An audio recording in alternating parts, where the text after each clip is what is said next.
واتل عليهم نبأ ابني آدم بالحق إذ قربا قربانا فتقبل من أحدهما ولم يتقبل من الآخر قال لأقتلنك قال إنما يتقبل الله من المتقين হে আমার প্রিয় রাসূল সাল্লাল্লাহু আলাইহি ওয়াসাল্লাম, আদম আলাইহিস সালামের দুই ছেলের ঘটনা সত্যভাবে আপনি তাদেরকে তেলাওয়াত করে শুনান, তাদের কাছে বর্ণনা করুন। ইদ কাররাবা কুরবানান, যখন তার দুই ছেলে দুটি কোরবানি করল। ফাতাকাব্বালা মিন আহাদিহিমা ওয়া লাম ইউতাকাব্বাল মিনাল আখার, আল্লাহ তাআলা একজনের কোরবানি কবুল করলেন, আরেকজনেরটা কবুল করলেন না। যার কোরবানি কবুল হলো না সে বলল লা আকতুলান্নাকা, আমি তোমাকে কতল করে ফেলবো, মেরে ফেলবো, হত্যা করে ফেলবো। ক্বালা ইন্নামা ইয়াতাকাব্বালুল্লাহু মিনাল মুত্তাকিন, যাকে মেরে ফেলার কথা বলল সে বলল আল্লাহ তো মুত্তাকিদের কোরবানি কবুল করেন। শুনতেছেন? কার কোরবানি আল্লাহ কবুল করেন? মুত্তাকিদের কোরবানি। বুঝাতে চাইলো আমার ভাই, তুমি কোরবানি করেছো, আমিও কোরবানি করেছি, আমারটা কবুল হয়েছে, তোমারটা কবুল হয় নাই, এতে আমার তো কোনো দোষ নাই। আমি তো আমার মাওলাকে কথা বলি নাই যে আমারটা কবুল করেন তারটা কবুল করিয়েন না, এটা তো আমি বলি নাই। আমি আমার তাকওয়া দিয়া ইখলাস দিয়া কোরবানি করেছি, তুমি তোমার নিয়ত অনুযায়ী কোরবানি করেছ। মনে রাখবা এতে আমার কোনো দোষ নাই, আল্লাহ সকলের কোরবানি কবুল করে না। ইন্নামা ইয়াতাকাব্বালুল্লাহু মিনাল মুত্তাকিন, আল্লাহ তো কেবল মুত্তাকিদের কোরবানি কবুল করে। সুবহানাল্লাহ। ইন্নামাল আমালু বিন্নিয়াত, প্রত্যেকটা আমল কিসের উপরে নির্ভরশীল? নিয়তের উপরে। এখন আপনারা মসজিদে আসছেন জুমার সালাত আদায় করবেন, কার সন্তুষ্টির জন্য? হ্যাঁ, আল্লাহর সন্তুষ্টির জন্য। এখন যে আল্লাহর সন্তুষ্টির জন্য ইখলাস নিয়ে ওযু করে পবিত্র হয়ে মসজিদের দিকে রওনা হয়েছে, ওই যখন থেকে নিয়ত করছে, চিন্তা করছে আমি মসজিদে যাব, তখন থেকেই কিন্তু তার সওয়াব লেখা শুরু হয়ে গেছে যে আমি আল্লাহর ঘরে যাব, আমি আল্লাহর ঘরে যাব, আমি সালাত আদায় করব। তো এখন ভাই তাকে বলল যে মুত্তাকিদের কোরবানি আল্লাহ কবুল করেন। এখানে মুত্তাকি বলতে কি বোঝানো হয়েছে? একটা হলো নিয়ত পরিশুদ্ধ করা, যে মুত্তাকি সে কোরবানি আল্লাহর জন্য করে। তার এই ভাইয়ের নিয়তের মধ্যে ঘাটতি ছিল, আল্লাহর জন্য সে করে নাই। দুই নম্বর হলো শিরিক থেকে আত্মরক্ষা করা। খুব খেয়াল করেন, শিরকের একটা প্রচলন আছে না নাই? আছে, শিরিক থেকে আত্মরক্ষা করা। তিন নম্বর হলো যে কোরবানি করবে সে হকপন্থী হতে হবে, কোনো বাতিলপন্থী হলে তার কোরবানি কবুল হবে না। ফরহেজগারির সাথে আমল করবে, সেটা যত ক্ষুদ্রই হোক না কেন, যত ক্ষুদ্র নেকামলই হোক, সে আমলটা হবে ফরহেজগারির সাথে, ইখলাসের সাথে, একমাত্র কেবলমাত্র কার জন্য? হযরত আব্দুল্লাহ ইবনে ওমর রাদিয়াল্লাহু তাআলা আনহু কোনো একদিন একজন ফকিরকে একটা দিরহাম দিলেন। দিরহাম দিয়ে তিনি নিজে নিজে বললেন, যদি আমি জানতাম যে আল্লাহ তাআলা আমার এই দিরহামটা কবুল করে ফেলেছেন, এটা যদি আমি নিশ্চিত হতাম, তাহলে আমি আল্লাহর কাছে বলতাম আল্লাহ আমারে মৃত্যু দিয়ে দাও। কেন মৃত্যু চাইতাম? যে আমি ইখলাস নিয়ে আমলটা করছি আর আল্লাহ আমলটা কবুল করছেন। এই অবস্থায় যদি আমার মৃত্যু হয়ে যায়, আল্লাহ আমারে ক্ষমা করে জান্নাত দান করবে। আমরা তো নিশ্চিত না। এই যে নামাজ পড়ি, কোরবানি করি, জুমার নামাজে আসি, কিছু নেক আমল করি, আমরা চেষ্টা করি আমরা ইখলাস নিয়ে করার, কিন্তু আমরা নিশ্চিত না যে আমাদের আমলটা আল্লাহ কবুল করছেন কিনা বা করবেন কিনা। সব সময় আল্লাহ পাকের নিকটে ছোট হয়ে থাকা, যে আল্লাহ তুমি আমাদের কোরবানি কবুল করো, বলেন আমিন। আমাদের নেক আমল কবুল করো, বলেন আমিন। তো ভাইয়ে বলল যে আল্লাহ তো মুত্তাকিদেরটা কবুল করে। এখন এই আয়াতের একটা ব্যাকগ্রাউন্ড আছে, এটার একটা শানে নজুল আছে, যে কখন কিভাবে এই কোরবানিটা শুরু হইল। আদম আলাইহিস সালাম পৃথিবীর প্রথম মানব। আদম আলাইহিস সালামের সন্তান হইতো জোড়ায় জোড়ায়, একটা ছেলে একটা মেয়ে। তাফসীর বলতেছে এইরকম 20, 40 অথবা 80 জোড়া সন্তান আল্লাহ তাআলা আমাদের আব্বা, আমাদের মা আদম হাওয়াকে দান করেছেন, বলেন সুবহানাল্লাহ। কারণ তাদেরকে দিয়ে আল্লাহ পৃথিবীতে মানুষের বাগান সাজিয়েছেন। তো এখন ওই সময়ে শরিয়ার নিয়ম ছিল যে একটা ছেলে একটা মেয়ে জোড়ায় জন্মগ্রহণ করে। প্রথম জোড়ার সাথে যেই মেয়ে জন্ম হয়, দ্বিতীয় জোড়া ছেলের সাথে তার বিয়ে হয়। দ্বিতীয় জোড়ার সাথে যেই মেয়ের জন্ম হয়, প্রথম জোড়া ছেলের সাথে তার বিয়ে হয়। তো এখন প্রথম জোড়া ছিল কাবিল এবং আকলিমা। বড় ভাইয়ের নাম কাবিল, আর যে বোন জন্মগ্রহণ করছে তার নাম আকলিমা। দ্বিতীয় জোড়া হইল ছেলে হাবিল, মেয়ে হইল আল বাউদা। হাজার হাজার বছর আগের তো তাফসীর এই ধরনের কথা আছে আর কি। তো এখন নিয়ম অনুযায়ী আল বাউদা বিয়ে করলো কাবিলকে, আর আকলিমা বিয়ে করলো হাবিলকে।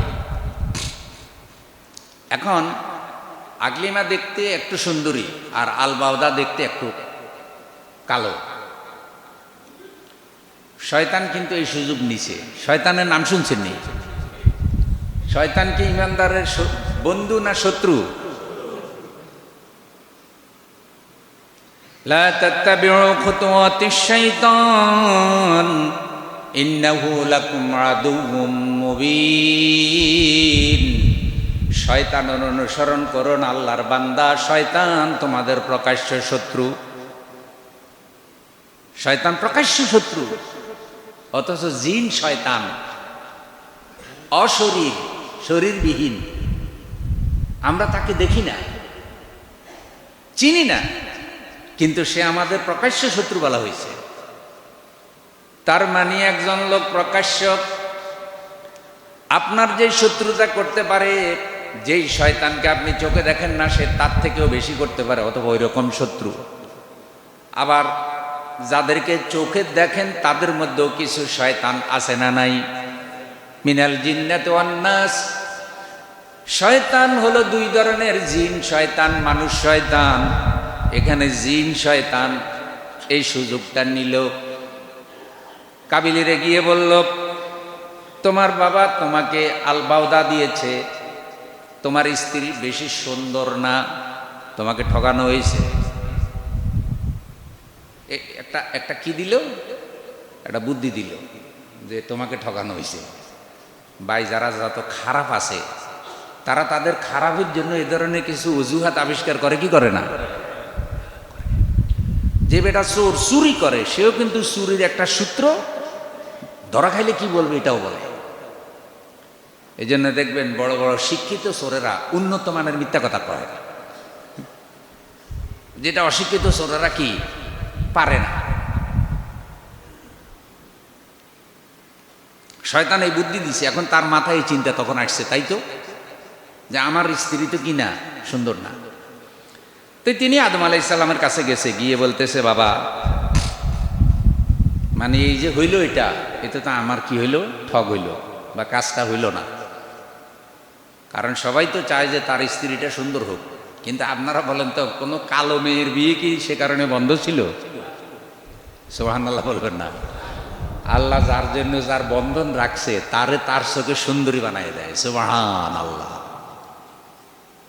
এই যে বিয়ে হয় না হুজুর, কেন হয় না, দেরি হয় কেন? তার মানে হচ্ছে যেখানে আল্লাহ আপনার বন্ধন রেখেছেন সেই জায়গা পর্যন্ত হয়তো এখনো পৌঁছা সম্ভব হয় নাই। সেখানে গেলে আল্লাহ বিয়েটা সহজ করে দেবে। আদম আলাইহিস সালাম বললেন, তিনি তো একদিকে পিতা, আরেকদিকে নবী রাসূল, পৃথিবীর প্রথম মানব। এটা তো তুমি ইসলামী শরীয়ত অনুযায়ী পেয়েছো, এটা তো আমি ইচ্ছা করে তোমারে দেইনি, ফয়সালাটা আল্লাহর। সুতরাং তোমরা দুইজন দুইটা কোরবানি করো, যার কোরবানি আল্লাহ কবুল করবে তার পক্ষে মামলার রায় যাবে। সুবহানাল্লাহ। দুইজনে দুইটা কি করো? কোরবানি করো। এখন ইবনে কাসির বলছে যে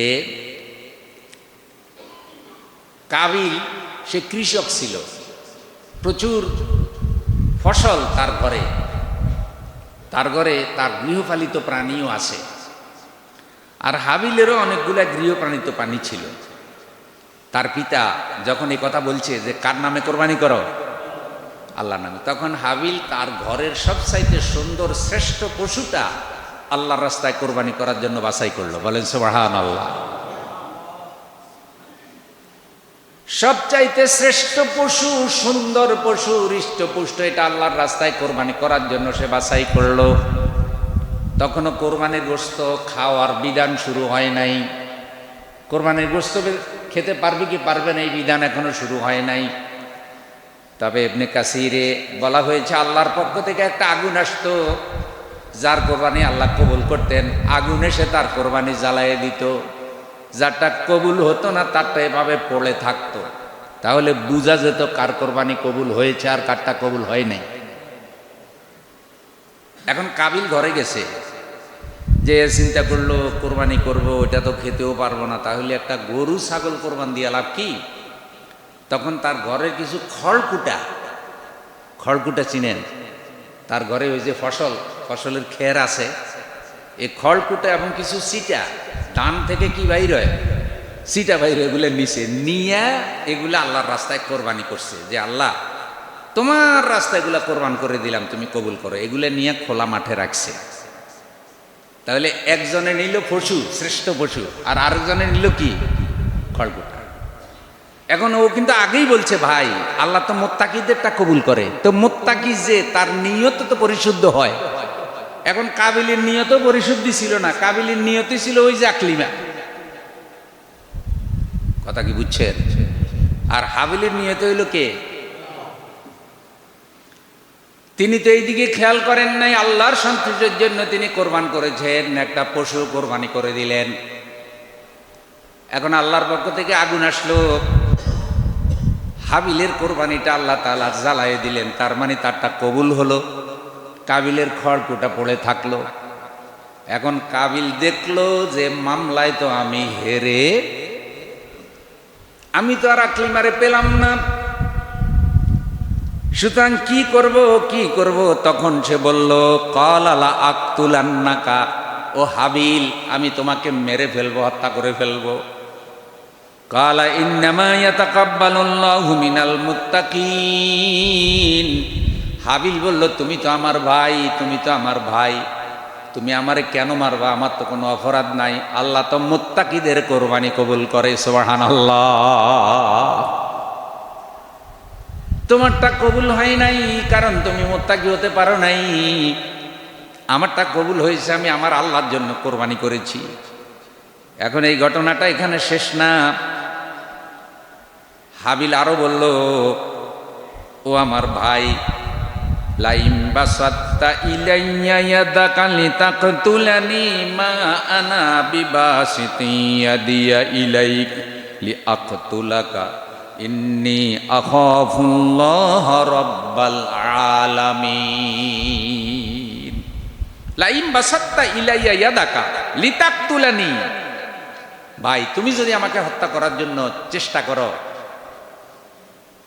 আমি তোমাকে হত্যা করব না। ভাইকে বলতেছে তুমি আমারে মার্ডার করতে পারো, কিন্তু আমি তোমাকে মার্ডার করব না। কেন করব না? যে আমি আল্লাহকে ভয় করি। ইন্নী আখাফুল্লাহ রাব্বাল আলামিন, কারণ আমি জানি অন্যায়ভাবে কেউ যদি কাউকে খুন করে এটা যে কত বড় পাপ, এটা যে আমার আল্লাহ নিষেধ করছেন এটা আমি জানি, যার কারণে তুমি আমাকে মার্ডার করলেও আমি তোমাকে মার্ডার করব না। সুবহানাল্লাহ বলে। ভাই আপনারা বলেন তো, এখন ভাই আমাদের দেশে খুনাখুনি হয়নি? আহারে কত ভাই জায়গা জমিল, এক ভাই আরেক ভাইকে মার্ডার করে ফেলে। আল্লাহ আমাদের সন্তানদের মধ্যে ভ্রাতৃত্ব বন্ধন আরো বাড়িয়ে দাও, বলেন আমিন। আপনাদের অনেকের একাধিক ছেলে আছে, আপনার কাছে কেমন লাগবে যদি জায়গা জমিনে আপনার ছেলেরা ঝগড়া করে, মারামারি করে, এক ভাই আরেক ভাইকে আঘাত করে, বাপ মাকে পর্যন্ত আঘাত করে? তো এই কত সুন্দর বুঝ হাবিলের, যে ভাই আল্লাহ এটা নিষেধ করছে, যার কারণে আমি তোমাকে করব না, হত্যা করব না। দেখেন এই পাপটা কেমন, হত্যার পাপটা কেমন। অথচ এই অবৈধ হত্যাটা অহরহ চলছে সমাজে। প্রতি মাসেই, প্রতি সপ্তাহে 2, 4, 5টা 10টা করি, হচ্ছে কি হচ্ছে না? আল্লাহ রাব্বুল আলামিন বলেন, মান কাতালা নাফসান বিগাইরে নাফসিন আও ফাসাদিন ফিল আরদ ফাকান্নামা কাতালান নাসা জামিআ। যেই ব্যক্তি কোনো একজন ভাইকে হত্যা করলো জীবনের বিনিময় ছাড়া, সন্ত্রাস করে নাই, ফাসাদ করে নাই, গোলযোগ করে নাই, এই ধরনের একজন নিরপরাধ মানুষ যাকে সে হত্যা করলো, আল্লাহ রাব্বুল আলামিন বলছেন সে যেন সারা দুনিয়ার মানুষগুলোকে হত্যা করার গুনাহ কামাই করলো। নাউযুবিল্লাহ। এইসব ক্ষেত্রে সে যদি সন্ত্রাস করে, ফাসাদ করে, ডাকাতি করে, গোলযোগ করে, তাহলে আইন তার বিচার করবে। আপনি গিয়া ডাইরেক্ট তাকে হত্যা করতে পারবেন না। আপনি বিচারকের শরণাপন্ন হবেন যে সেইটা করতেছে। তা আমাদের দেশে যে হত্যাকাণ্ডগুলো হচ্ছে, এগুলি আইনের তো আঁকা করছে না, জগতের লোভে। এই যে গত সপ্তাহে সাতকানিয়ায় একজন মাদ্রাসার সুপারকে রাস্তার মধ্যে জাগা জমি নিয়ে ঝগড়া লেগে ছুরিকাঘাত করে মেরে ফেলেছে। একজন মাদ্রাসার সুপার। জাগা জমির লোভ এমন, আপনদের মধ্যে ছেলের সামনে ভাইকে কোদাল দিয়া, ছেলের সামনে বাবাকে কোদাল দিয়ে আঘাত করে মেরে ফেলছে। আল্লাহ এই ধরনের নিয়ন্ত্রণহীন লোভ লালসা থেকে, আল্লাহ সম্পদের লোভ থেকে আমাদেরকে হেফাজত করো। সম্পদের দাম বেশি না জীবনের দাম বেশি? এই সম্পদ দিয়ে কি করবেন? যে সম্পদের জন্য ভাই জিব্বা কেটে ফেলে। ওই যে এর আগে বড় ভাই মানে ছোট ভাই চকুটাই ফেলছে, এক ঘটনা ঘটছিল। তাহলে একটা মানুষকে অন্যায়ভাবে খুন করা আর সারা দুনিয়ার মানুষ খুন করা, এটা সমান। ইন্নী উরিদু আন তাবুআ বিইসমি ওয়া ইসমিকা ফাতাকুনা মিন আসহাবিন নার ওয়া যালিকা জাযাউয যালিমিন। আমি চাই যে তুমি যদি আমাকে মার্ডার করে ফেলো, তাহলে আমার গুনাহগুলো তোমার আমলনামায় চলে যাবে। তোমার হাতে যদি আমি নিহত হয়ে যাই, আমার কোনো গুনাহ থাকবে না। আল্লাহ তাআলা আমাকে বিনা হিসাবে জান্নাত দান করবে। তাহলে দুনিয়ায় আকলিমারে বিয়ে করে জীবন যাপন করার থেকে তুমি যদি অন্যায়ভাবে আমাকে মেরে ফেলো, আর এই উসিলা যদি আল্লাহ আমারে জান্নাত দিয়ে দেয়, আমি সফল। সুবহানাল্লাহ। দেখেন, নেককারদের চিন্তা ভাবনা আর পাপীদের চিন্তা ভাবনা কখনো এক। এরপরে আল্লাহ তাআলা বলছে, ফাতাওয়াত লাহু নাফসুহু কাতলা আখিহি ফাকাদালাহু। তার নফস তাকে উত্তেজিত করলো, ভাইকে মেরে ফেলো, মেরে ফেললো। এরপরে কবর দেওয়ার কথা আসলো, সে লাশ নিয়ে ঘুরলো, সেটা ভিন্ন কথা। কিন্তু আমার এখানে উদ্দেশ্য ছিল কোরবানিটা কখন থেকে শুরু হইলো। তাহলে আদম আলাইহিস সালামের এই যুগ থেকেই কোরবানি কি শুরু? আদম আলাইহিস সালামের এই যুগ থেকে। তাহলে কোরবানির অনুষ্ঠানটা একটা ঐতিহাসিক অনুষ্ঠান, যার মাধ্যমে যুগে যুগে বান্দারা আল্লাহর সন্তুষ্টি হাসিল করার চেষ্টা করছে। তার প্রমাণ হলো আদম আলাইহিস সালামের 2 ছেলের কোরবানি। হাবিল যেইভাবে আল্লাহর সন্তুষ্টির জন্য কোরবানি করছে, আল্লাহ তাআলা যেন আমাদেরকেও আল্লাহর সন্তুষ্টির জন্য সেইভাবে তাকওয়া, ফরজগারি, ইখলাস নিয়ে কোরবানি করার তৌফিক দান করেন। একটু জোরে বলেন আমিন।